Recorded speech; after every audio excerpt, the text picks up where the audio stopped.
and to develop that love of Allah, wherein Allah will love us.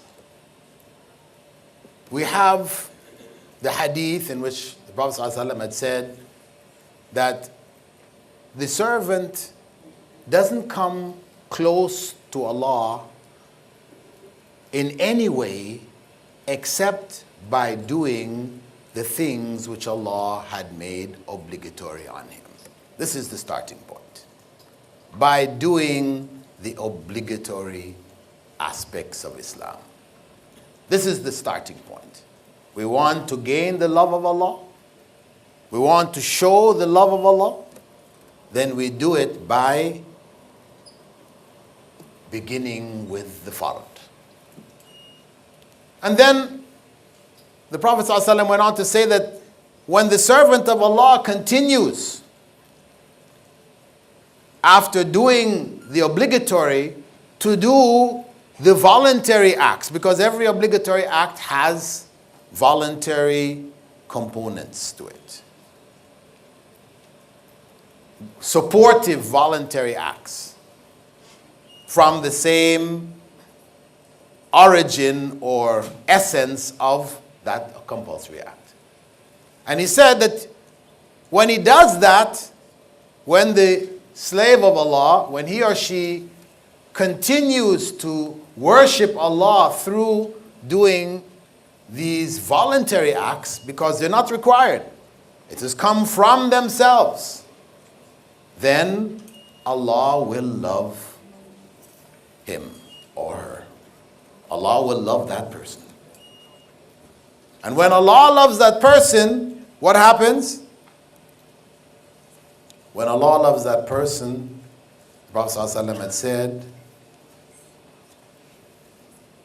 he becomes the hearing by which he hears. The hearing by which he hears. What does that mean? Allah becomes his hearing. It means that he only listens to the things which are pleasing to Allah.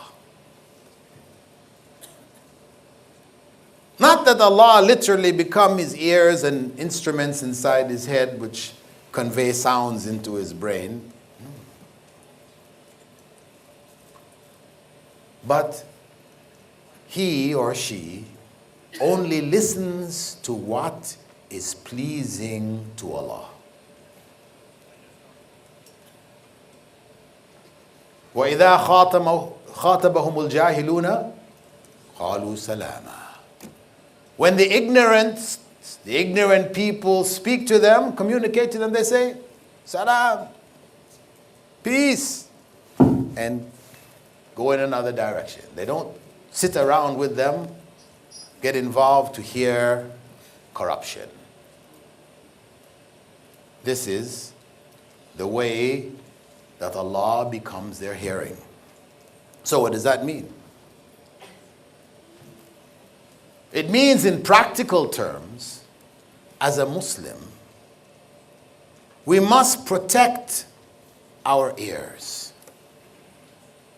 We don't go to places or sit in places where we will hear what is haram.